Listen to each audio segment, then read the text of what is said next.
Sanjay Krishna YouTube channel. நாம் இன்னைக்கு காசி தமிழ்ச்சங்கமம் பற்றி பார்க்கலாம். காசி தமிழ்ச்சங்கமம் வந்து போன வருடம் 2022 முதல் முறையாக மத்திய அரசாங்கத்தால் இந்த திட்டம் வந்து கொண்டு வரப்பட்டுச்சு. இந்த திட்டத்துடைய முக்கியமான பங்கு என்னன்னு பார்த்தா, தமிழ்நாட்டு மக்கள் வந்து காசிக்கு போயிட்டு பயன்பெறணும். காசி வந்து ஒரு புண்ணிய ஸ்தலம். ஸோ அதனால் வந்து தமிழ் மக்கள் அங்கே போய் பயன்பெறணுன்றதுக்காக மத்திய அரசாங்கம் திரு நரேந்திர மோடி அவர்கள் வந்து இந்த திட்டத்தை வந்து கொண்டு வந்திருக்காரு. இந்த திட்டத்தினுடைய இந்த திட்டம் வந்து எப்படி கொண்டு வரப்பட்டுச்சு, இந்த காசி தமிழ்ச்சங்கம் வந்து ஏன் வந்து தமிழ்நாட்டுக்கு வந்தது அப்படிங்கிறது. இதில் மொத்தம் 7 கேட்டகரிஸ் இருக்குது. அதில் பார்த்தோம்னா ஆசிரியர், மாணவர், எழுத்தாளர், அதுக்கப்புறம் விவசாயிகள், கைவினைஞர், இந்த மாதிரி வந்துட்டு கிட்டத்தட்ட 7 குரூப் இருக்குது. அந்த 7 குரூப்பில் பார்த்தோம்னா நாம் வந்து எழுத்தாளர் குரூப்பில் தான் வந்து பார்த்தோம். எழுத்தாளர் குரூப்பில் போயிட்டு நம்ம அப்ளை பண்ணதுக்கப்புறம் என்னென்ன வந்து கேட்டுச்சுன்னா, முதல்ல நம்மளுடைய ஆதார் கார்டு கேட்டாங்க. அதுக்கப்புறம் நம்மளுடைய பர்சனல் டீட்டெயில்ஸ் வந்து கேட்டிருந்தாங்க. இதெல்லாம் வந்து நம்ம கொடுத்ததுக்கப்புறம் இது வந்து சப்மிட் ஆகிடுச்சு. 2 வாரம் அப்படியே போயிடுச்சு. அதுக்கப்புறமா வந்து நமக்கு எழுத்தாளர் குரூப்லாம் வந்து என்னையிலேருந்து என்னைக்கு இருக்குது உங்களுக்கு வந்து பயணம் இருக்குது அப்படின்றத வந்து நமக்கு டீட்டெயில்ஸாக வந்து கொடுத்துருந்தாங்க. அதில் போய் பார்த்தோம்னா எனக்கு வந்துட்டு, அதாவது எழுத்தாளர் கேட்டகரியில் அப்ளை பண்ணவங்களுக்கு வந்துட்டு என்ன டைம்னு பார்த்தா 25, அதாவது டிசம்பர் 25 ஜனவரி 1 வரைக்கும் உங்களுடைய 8 நாள் வந்து பயணம் இருக்கும் அப்படின்னு சொல்லிட்டு அதில் நோட் பண்ணியிருந்தது. ஒரு 4 நாளுக்கு முன்னாடி வந்துட்டு நமக்கு வந்து மெசேஜ் வந்துருந்தது, காசி தமிழ்ச்சங்கமம் நீங்கள் வந்து வரீங்களா என்னன்னு சொல்லிட்டு மெசேஜ் வந்துருந்தது. அதுக்கு ஒரு பர்டிகுலர் டைமிங் தான் கொடுத்துருந்தாங்க. ஒரு 5 மணி நேரத்துக்குள்ளே நம்ம வந்து அதில் போயிட்டு நம்ம வரோம் அப்படின்னு சொல்லிட்டு நம்ம வந்து அதில் சம்மதம் தெரிவிக்கணும். அதுக்கு என்னன்னா 1500 ரூபா முதல்ல வந்து பணம் கட்ட சொல்லிச்சு. 1500 ரூபா கட்டினா தான் நம்ம வந்து அதுக்கு வந்து நம்ம எடுத்துப்பாங்க. இல்லைனா வந்து நம்ம செலக்ட் ஆக மாட்டோம். நம்ம செலக்ட் ஆகிருந்தாலும் அது அங்கே வந்து நம்ம போக முடியாது. அந்த 1500 ரூபா வந்து நமக்கு பயணம் முடிஞ்சதுக்கப்புறம் மறுபடியும் ரீஃபண்ட் பண்ணிவிடுவாங்க. போன வருஷம் இதை பற்றி எனக்கு எதுவும் தெரியல. ஆனால் இந்த வருஷம் நாங்கள் பாண்டிச்சேரி யூனிவர்சிட்டியில் நாங்களும் வந்து ஸ்காலராக இருக்கோம். ஸோ அப்போ வந்து ஒரு இன்ஸ்டியூட்லேயும் வந்து இந்த மாதிரி காசி தமிழ்ச்சங்கமம் பற்றி நீங்கள் வந்துட்டு விழிப்புணர்வு ப்ரோக்ராம் வந்து நடத்துங்க அப்படின்னு சொல்லிட்டு விசிக்கே வந்து நோட்டீஸ் வந்துருந்தது. ஸோ அது மூலயமா வந்து நாங்கள் காசி தமிழ்ச்சங்கமும் இவ்வளவு சிறப்பானதா அப்படின்னு சொல்லிட்டு அது மூலயமா நாங்கள் வந்து கண்டிப்பாக அப்ளை பண்ணி நம்ம போய் ஆகணுன்ற ஒரு முனைப்பு வந்து எங்களுக்குலாம் ஏற்பட்டுச்சு. ஸோ அது மூலயமா வந்து நிறைய பேர் அப்ளை பண்ணியிருந்தோம். ஆனால் வந்து லக்கிலி ஒரு 4-5 பேர் தான் வந்து செலக்ட் ஆனோம். ஸோ அதில் நானும் ஒரு ஆள். 25 ட்ராவல் வந்து நமக்கு கன்ஃபார்ம் பண்ணியாச்சு. நமக்கு வந்து நம்ம வந்து செலக்ட் ஆகிட்டோம். 3 ஸ்டேஷன் வந்து நம்ம தமிழ்நாட்டுக்குள்ளே நிறுத்தினதாக வந்து சொன்னாங்க. ஒன்று வந்து கோயம்புத்தூர், அதுக்கப்புறம் சேலம், அதுக்கப்புறம் வந்து சென்னை. நாங்களாம் பாண்டிச்சேரி யூனிவர்சிட்டி அப்படிங்கிறதால நாங்கள் வந்து பாண்டியிலேருந்து சென்னை தான் எங்களுக்கு கிட்டங்கிறதால நாங்கள் வந்து சென்னைக்கு போயாச்சு. சென்னை பெரம்பூர் ஸ்டேஷனில் தான் வந்து எங்களுக்கு வந்து பயணம் வந்து தொடங்குச்சு. அங்கே போன உடனே என்ன பண்ணாங்கன்னா, உங்களுடைய பேர் என்னன்னு சொல்லிட்டு கேட்டு பேர் நோட் பண்ணிவிட்டு அப்புறம் பிஎன்ஆர் நம்பரை வந்து கேட்டாங்க. ட்ரெயின் டிக்கெட்டில் இருக்கக்கூடிய பிஎன்ஆர் நம்பர். அதை வந்து சொன்ன உடனே நமக்கு வந்து இங்கே பாருங்கள், இந்த மாதிரி ஐடி கார்டு தான் வந்து நமக்கு வந்து ஃபஸ்ட்டு கொடுத்துருந்தாங்க. இதில் வந்து காசி தமிழ்ச்சங்கமம் போடுறதுக்கு 2023 இது வந்து வெரிஃபிகேஷன் கோடு அதெல்லாம் கொடுத்துருக்காங்க. இது வந்து இதுதான் வந்து நமக்கு வந்து அடையாளம். இதில் என்ன சொல்லியிருந்தாங்கன்னா, உங்களுக்கு ட்ரிப்பு ஆரம்பத்துலேருந்து முடிகிற வரைக்கும் இதுதான் உங்களுக்கு வந்து ஐடி, இதை நீங்கள் வந்து பத்திரமா வச்சுக்கணும். இது மூலயமா தான் நாங்கள் வந்து உங்களை வந்து ஐடென்டிஃபிகேஷன் பண்ண முடியும் அப்படின்னு சொல்லிட்டு அதில் சொல்லியிருந்தாங்க. ஒரு பேக் ஒன்று கொடுத்துருந்தாங்க. அந்த பேக்கில் பார்த்தோம்னா காசியும் தமிழகமும் அப்படிங்கிற இந்த ஒரு புக்கு ஒன்று கொடுத்துருந்தாங்க. இங்கே பாருங்கள், பயண திட்ட அட்டவணை. இந்த பயணத்தில் நீங்கள் என்னென்ன இடம்லாம் வந்து பார்ப்பீங்க. இது டே 1 டே 8 வரைக்கும் எல்லா விஷயத்தையும் இதில் வந்து சொல்லியிருந்தாங்க. தமிழர் மரபில் காசின்னு சொல்லிட்டு இந்த புத்தகத்தை வந்து கொடுத்துருந்தாங்க. பார்த்தா இந்த கேப் இருந்தது. இந்த கேப் காசி தமிழ்ச்சங்கமம் போட்டு அதோட லோகோவோட இந்த கேப் இருந்தது. அப்புறம் அந்த லோகோ போட்டு நம்ம ஏக் பாரத் சிக்ஷா பாரத் சொல்லிட்டு அதில் போட்டிருந்தது. யாரெல்லாம் இதை வந்து கோஆர்டினேட் பண்ணி எடுத்து நடத்துனாங்க அப்படிங்கிறத நம்ம வந்து பார்க்கலாம். முக்கியமாக வந்து மினிஸ்ட்ரி ஆஃப் எஜுகேஷன் தான் இதுக்கு வந்து ஃபண்டெல்லாம் அலாட் பண்ணி இந்த பயணத்தை வந்து அதாவது இந்த நிகழ்வு வந்து சிறப்பாக வந்து எடுத்து நடத்தினாங்க. முக்கியமாக பார்த்தா ஒரு ஆளுக்கும் 75,000 வந்து செலவு பண்ணாங்க அப்படிங்கிறத நாங்கள் வந்து பயணத்தில் தான் வந்து தெரிஞ்சுக்கிட்டோம். ஸோ அப்படி பார்க்குறப்போ இவ்வளோ செலவு பண்ணி ஒரு மக்களையும் வந்து கூப்பிட்டு போயிருக்காங்கன்னா அப்போது அதில் வந்து முக்கியத்துவம் இல்லாமல் இருக்காது கண்டிப்பாக. ஸோ அதனால் வாய்ப்பு கிடைச்சதுன்னா கண்டிப்பாக வந்து மிஸ் பண்ணாமல் போயிட்டு வாங்க. ஒரு வருஷமும் வந்து நிறையா மக்கள், அதாவது கிட்டத்தட்ட 1700 மக்களை வந்து ஒரு வருஷமும் வந்து தமிழ்நாட்டு மக்களை செலக்ட் பண்ணுறாங்க. அந்த செலெக்ஷனில் பார்த்தோம்னா 7 கேட்டகரிஸ் உள்ளே இருக்குது. அந்த 7 கேட்டகரிஸில் மொத்தமாக வந்து ஒரு 3-4 பிரிவாக வந்து போயிட்டு வராங்க. அதில் நாங்கள் வந்து 2வது பிரிவில் போயிட்டு வந்த மக்கள் எழுத்தாளர் குரூப். கோஆர்டினேட் யார் யார் பண்ணுறாங்கன்னா ஐஐடி மெட்ராஸ் தான் இங்கே இருக்கக்கூடிய தமிழ்நாட்டு மக்களை வந்து கோஆர்டினேட் பண்ணி அவங்க யார் யாரெல்லாம் வந்து அப்ளை பண்ணியிருக்காங்களோ அவங்களோட லிஸ்ட்டெல்லாம் பார்த்து அவங்கள ரேண்டமாக செலக்ட் பண்ணி செலக்ட் ஆனவங்களுக்கு வந்து மெயில் போட்டு மெசேஜ் கொடுத்து இந்த மாதிரி ஒரு விஷயத்தையும் அவங்க தான் வந்து பார்த்து பண்ணாங்க. ட்ரெயின் டிக்கெட்டும் வந்துட்டு அவங்க தான் வந்து ரெடி பண்ணி கொடுத்தாங்க. ஸோ அதனால் வந்து அவங்களுக்கு என்ன வந்து ஒரு கடமைனா இங்கே இருக்கிற மக்களை வந்து ட்ரெயின் ஏற்றி விடுற வரைக்கும் ஐஐடி மெட்ராஸ் குரூப் தான் வந்துட்டு எல்லாத்தையுமே வந்து பார்த்துட்டாங்க. ஐஆர்சிடிசி தான் வந்துட்டு நம்மளை வந்து கண்ட்ரோல் பண்ணாங்க. அவங்க தான் ஃபுல்லாக நம்ம கூடவே வந்து பிரயாணம் பண்ணாங்க. கிட்டத்தட்ட ஒரு 4 பேர் நம்மளை வந்து பாதுகாத்தாங்க. அதுக்கப்புறம் இதுக்கு மேனேஜர் ஒருத்தர் இருந்தார், அவர் பேர் வந்து பிரதீப். அவரெலாம் நம்ம இப்போ வீடியோ இருந்தோன்னா நம்ம பின்னாடி வந்து காமிக்கலாம். அதுக்கப்புறம் முக்கியமாக வந்து அங்கே போனதுக்கப்புறம் காசிக்கு போனதுக்கப்புறம் வந்து பிஹெச்யூ ஸ்டூடெண்ட் வந்து லோக்கலில் இருக்கக்கூடிய அந்த யூனிவர்சிட்டியில் இருக்கக்கூடிய ஸ்டூடெண்ட்ஸ்லாம் வந்துட்டு நம்ம எல்லாரையும் வந்து கவனிச்சிக்கிட்டாங்க. யூபியோடைய சிஎம் யோகி ஆதித்யநாத் தான். அவங்க எல்லாருமே சேர்ந்து தான் நம்மளை வந்து இந்த மாதிரி ஒரு நிகழ்வுக்கு வந்து இந்த மாதிரி எந்தவித தரங்களும் இல்லாமல் ரொம்ப மன மகிழ்ச்சியாக நம்ம வந்து ஒரு விருந்தினர் மாதிரி அவங்க வந்து நம்மளை வந்து கூட்டிகிட்டு போகிறது, இது எல்லாமே வந்துட்டு ஒரு பெரிய வாய்ப்பு. அதனால் இந்த வாய்ப்பை வந்து எனக்கு கிடைச்சதில் நான் ரொம்ப சந்தோஷப்படுறேன். சரி, ஓகே, இப்போ நம்ம வந்து பயண வீடியோவை பார்க்கலாம். பெரம்பூர் ஸ்டேஷனில் நம்ம இருந்தப்போ எடுத்தது வந்து நமக்கு காவி துண்டெல்லாம் போட்டு நமக்கு வரவேற்பு வந்து ரொம்ப பலமாக இருந்தது அங்கே. அப்போ வந்து ரொம்ப மன மகிழ்ச்சியாக இருந்தது. முதல் முறையாக இந்த மாதிரியான வரவேற்புலாம் பார்க்குறப்போ ரொம்ப உள்ளம் வந்து அப்படியே குளிர்ந்தது. அதில் எடுத்த வீடியோ தான் இதெல்லாம். ட்ரெயின் வந்து எங்களுக்கு 12:40க்கு சொல்லியிருந்தாங்க. ஆனால் 10 மணிக்கு நாங்கள் எல்லாருமே அங்கே வந்து ஸ்டேஷனுக்கு போயாச்சு. 12:40 சொல்லியிருந்த டைமில் கரெக்டாக வந்து 12:40க்குலாம் ட்ரெயின் வந்து வந்துருச்சு. ட்ரெயின் ட்ராவல் வந்து 2 நாள் இருக்கும், எப்படி இருக்கும் என்னன்னு சொல்லிட்டு ரொம்ப வந்து ஒரு தயக்கத்தோடு தான் போனேன். இப்போ பார்க்கும்போது வந்து நமக்கு புதுமுகங்களாகவே யாருமே தெரியல. எல்லாருமே வந்து ரொம்ப பல நாள் பழகின மாதிரி ரொம்ப வந்து இயல்பாக வந்து பேசினாங்க. அதெல்லாம் வந்து ரொம்ப புது அனுபவமாக இருந்தது. அப்போ தான் வந்து எங்களுடைய கோச்சஸில் வந்து நிறைய பேர் வந்து பயணம் பண்ணாங்க. அதில் வந்து எங்களுடைய செக்ஷனில் பார்த்தோம்னா கிரி அவர்கள் வந்து இருந்தாங்க. அவங்க எழுத்தாளர். அவங்க வந்து அவங்களுடைய அனுபவத்தை வந்து பகிர்ந்துக்கிட்டாங்க.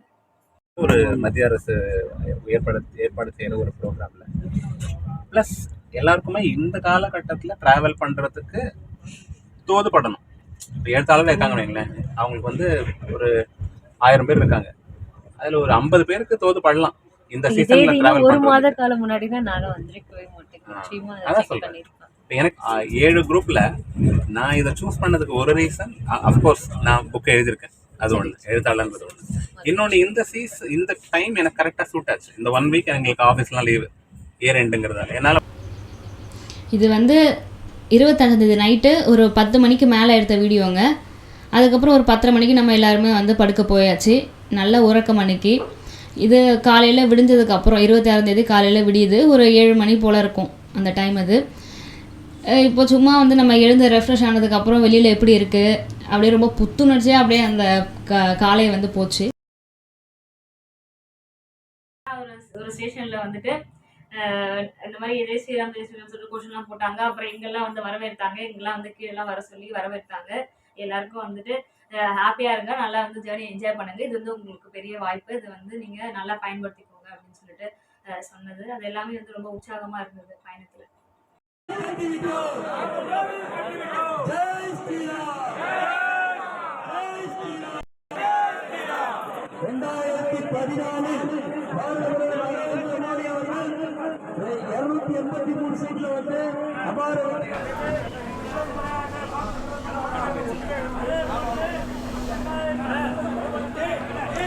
டே ட்ராவல் ரொம்ப வந்து அருமையாக போச்சு. கிட்டத்தட்ட 2 நாள் ட்ராவல். அந்த 2 நாளில் நான் வந்து இது வரைக்கும் ட்ரெயினில் போனதே இல்லை. அதெல்லாம் ஒரு பெரிய எக்ஸ்பீரியன்ஸ். ரொம்ப ட்ராவல் வந்து ரொம்ப மோசமாக இருக்குன்னு நினச்சேன். ஆனால் அந்த மாதிரி எதுவுமே இல்லை. அதுதான் வந்து ரொம்ப வியப்பாக இருந்தது. இதில் யாருமே தெரியாத மக்கள்லாம் வந்து இப்போ ஒன்றா போய் பேசினது, அதுக்கப்புறம் அவங்க கூட உடனே வந்து நம்ம வந்து ஜெல்லானதெல்லாம் வந்துட்டு இப்போ வரைக்குமே அதெல்லாம் வந்து மறக்க முடியல. ரொம்ப பனிக்காற்று அந்த சமயம் ஃபுல்லாகவே, ஓல்டே ஃபுல்லாகவே ரொம்ப பனியாக தான் இருந்தது. வெளியில் போனாலே வந்து ரொம்ப சில்னஸ் வந்து அதிகமாக இருந்தது நார்த் இந்தியா சைடில். கண்டிப்பாக வந்து நீங்கள் ஸ்வெட்டர்லாம் வந்து வேர் பண்ணுங்கள். ஸ்வெட்டர் எடுக்காமல் வந்து போகாதீங்க. ஸ்வெட்டருக்குள்ளெல்லாம் வந்து கண்டிப்பாக நீங்கள் வந்து எடுத்துகிட்டு போங்க.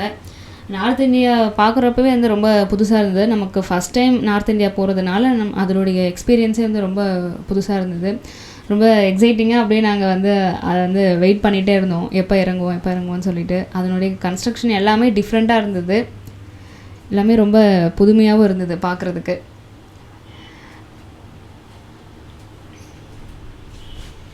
ஓகே, 25th வந்து நம்ம போனோம் ட்ரெயினில். நமக்கு 27th மார்னிங் தான் நம்ம போயிட்டு ரீச் ஆனோம். நாங்கள் வந்து 4:40க்கு வந்து ரீச் ஆகும்னு சொல்லியிருந்தாங்க. ஆனால் வந்து நம்ம ரீச் ஆனதே வந்து மார்னிங் 7:30 ஆயிடுச்சு. ஸோ அங்கேயே நமக்கு வந்து 2.5 hours மேலே வந்து டிலே ஆயிடுச்சு.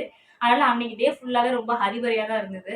பட் ஆனால் நம்ம வந்து அந்த 7:30க்கு நம்ம இறங்கின உடனே பார்த்தீங்கன்னா அப்படி ஒரு வார்ம் வெல்கமிங் இருந்தது. ஃபுல்லாக ரெட் கார்பெட் வந்து ஃபுல்லாக விரிச்சிருந்தாங்க. நாங்கள் வந்து அந்த ஸ்டேஷன் முடிகிற வரைக்குமே வந்து ஃபுல்லாக விரிச்சிருந்தாங்க. அதுக்கப்புறம் நிறையா வந்து மோளம் பறலாம் வந்து அடித்தாங்க. ரொம்ப ரொம்ப ரொம்ப வார்ம் வெல்கமிங்காக இருந்தது. அதுதான் வந்து ரொம்ப மறக்க முடியாதது. அந்த அந்த ஒரு இடத்துல தான் அப்படிப்பட்ட ஒரு வெல்கமிங் இருந்ததுன்னு சொல்லிட்டு பார்த்தோம்னா நிறைய இடத்துல இருந்தது. எப்படியும் ஒரு 6-7 இடத்துல எங்களுக்கு வந்து நல்லாவே வந்து வெல்கம் பண்ணாங்க. இவங்க தான் எங்க கூட பயணிச்ச மேடம். இவங்க பேர் வந்து லக்ஷ்மி. இவங்க சென்னை சில ஒர்க் பண்ணுறாங்க. ஆவடியில் இருக்கக்கூடிய காலேஜ் அது.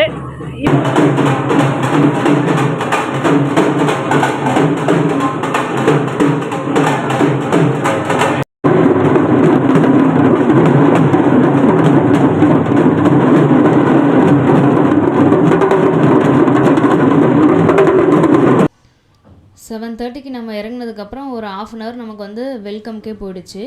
அதுக்கப்புறம் ஒரு 1/2 hourக்கு அப்புறம் பஸ்ஸில் வந்து நாங்கள் ஏறிட்டோம்.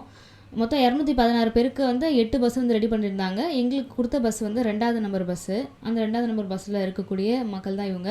அப்புறம் உடனே நாங்கள் வந்து சாப்பிட்றதுக்கு போயாச்சு. 9 மணிக்கு டிஃபன் முடிச்சதுக்கப்புறம் உடனே ஹோட்டலும் போயாச்சு. ஹோட்டல் பார்த்தோம்னா நல்ல பெரிய ஹோட்டல், நல்லா இருந்தது, சூப்பராக இருந்தது. 4 star ஹோட்டல் தான். அப்புறம் ஹோட்டலில் முடிச்சுட்டு 10:30 மணிக்கெலாம் நாங்கள் வந்து விஸ்வநாதர் கோயிலுக்கு போயிட்டோம்.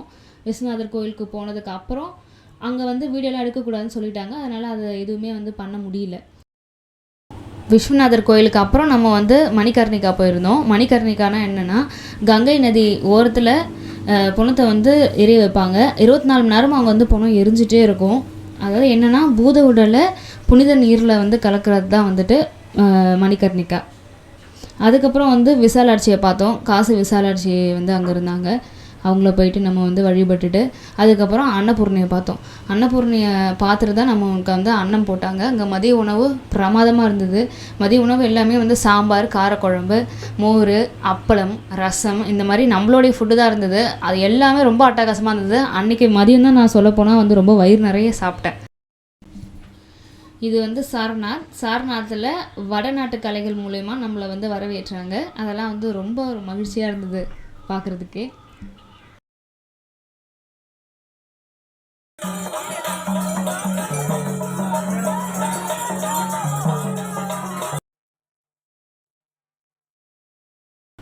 இதுதாங்க சாரநாத்னா என்னென்னா, நம்ம இந்திய துணைக்கண்டத்தின் 3வது மருவி பேரரசான அசோகர் வந்து சில ஸ்தூபியையும் தூணையும் வந்து சாரநாத் என்னும் இடத்துல வந்து நிறுவியிருக்காரு. இந்த தூணை பார்த்தா இந்த தூணில் உள்ள 4 சிங்கங்கள் தான் நம்மளுடைய இந்திய தேசிய சின்னமாக வந்து இருக்குது. அப்புறம் இதில் இருக்கக்கூடிய அசோக சக்கரம் தான் நம்மளுடைய தேசிய கொடியிலே வந்து இடம்பெற்றிருக்கு. இதை பார்த்தோம்னா வந்து புத்தருடைய சிலை, இந்த மாதிரி பல்வேறு வகைப்பட்ட சிலைகள் வந்து அதில் வந்து இடம்பெற்றிருந்தது. கிபி 5ஆம் நூற்றாண்டுலேருந்து 12ஆம் நூற்றாண்டு வரை உள்ள அந்த இடைப்பட்ட அந்த காலத்தில் உள்ள நிறைய விஷயங்களை வந்து அதில் வந்து பார்க்க முடிஞ்சுது. அப்புறம் பார்த்தோம்னா எல்லாமே இந்தியில் வந்து அதிகமாக எழுதியிருந்தாங்க. அப்புறம் இதெல்லாம் பார்த்தா ஸ்தூபியை பொறுத்த வரைக்கும் என்னென்னா, புத்தர்கள்லாம் வந்து தியானம் பண்ண இடம் இது. புத்தர்கள், அவங்களுடைய சீடர்கள், அவங்களாம் தியானம் பண்ணி ஞானம் பெற்ற இடம் இது. அதுதான் வந்து ஸ்தூபியாக வந்துட்டு இருக்குது. இந்த ஸ்தூபிலாம் வந்து புத்தருடைய கட்டமைப்புக்குள்ளே வருது அப்படின்னு சொல்லிட்டு சொல்கிறாங்க. அதுக்கப்புறம் நிறைய ஸ்தூபி இருந்தது. அப்புறம் நம்மளுடைய காசி தமிழ் சங்கமம் மக்கள்லாம் வந்துட்டு இதை வந்து பார்த்தது, அதெல்லாம் வந்து இப்போ நீங்கள் பார்த்துட்ருக்கீங்க. அப்புறம் நம்ம மக்கள்லாம் வந்து ஃபோட்டோ எடுத்தாங்க ஸ்தூபியில். நிறைய ஸ்தூபி எங்களுக்கு ஆரம்பத்தில் இதெல்லாம் என்ன ஏதுன்னு சொல்லிட்டு புரியவே இல்லை. அதுக்கப்புறம் தான் நாங்கள் வந்து ஒரு ரொம்ப நேரத்துக்கு அப்புறம் தான் வந்து கொஞ்சம் கொஞ்சமாக அதெல்லாம் வந்து நாங்கள் பார்த்து கேட்டு அதுக்கப்புறம் இதெல்லாம் என்னன்னு சொல்லிட்டு அப்படியே தெரிஞ்சுக்கிட்டோம். இதெல்லாம் பார்க்கும்போது என்ன இது ஏதோ கல் வச்சு கட்டி வச்சுருக்காங்க அப்படிங்கிற மாதிரி தான் வந்து எங்களுக்கெலாம் வந்து தோணுச்சு. ஆக்சுவலாக அதுதான் உண்மை. ப்ரொஜெக்ஷன் மேப்பிங் வந்து போட்டு காட்டினாங்க. அதுதான் இது. எங்ககிட்ட சொல்லும்போது ஒளி மொழியும் நிகழ்ச்சி அப்படின்னு சொல்லிட்டு அந்த மாதிரி வந்து சொல்லிட்டு இருந்தாங்க. இதில் பார்த்தோம்னா இது வந்து அசோகருடைய வரலாறு. இதை வந்து அசோகர் இந்த சாரநாத்தில் இந்த ஸ்தூபிலாம் நிறுவிருக்கிறதுனால அசோகருடைய வரலாறு வந்து அதில் வந்து போட்டிருந்தாங்க. இதோட வந்து இன்னையோட பயணம் வந்து நிறைவடைஞ்சிருச்சு. நாளைக்கு அதாவது அடுத்த நாள் பயணம். இப்போ நாங்கள் இது போனது வந்து 27th 28th வந்து நாங்கள் நிறைய இடத்த போய் பார்த்தோம். முதல்ல வந்து கங்கா ஸ்நானம் பண்ணோம். கங்கையில் குளிச்சதுக்கப்புறம் நமோகாட் போனோம். நமோகாட்டில் என்னென்னலாம் பண்ணோம். அதுக்கப்புறம் வந்து கங்கை ஆரத்தி போயிருந்தோம். அங்கே வந்து என்னென்னலாம் இருந்தது அது எல்லாமே வந்து நம்ம வந்து அடுத்த வீடியோவில் பார்க்கலாம். பயணம் ஆரம்பிச்சதுலேருந்து ஃபர்ஸ்ட் டே வரைக்கும் இப்போ நம்ம வந்து பார்த்துட்டோம். இது மொத்தமாக வந்து 4 நாள் ட்ரிப்புன்றதுனால இது வந்து ஒரே வீடியோவில் நமக்கு வந்து போடுறது ரொம்ப கஷ்டம். நீங்கள் அடுத்தடுத்த வீடியோ வந்து பார்க்கணுன்னா நம்ம சேனலில் லைக் பண்ணுங்கள், ஷேர் பண்ணுங்கள், சப்ஸ்கிரைப் பண்ணுங்கள், பெல் பட்டனை கிளிக் பண்ணுங்கள். அடுத்த வீடியோவில் பார்ப்போம்.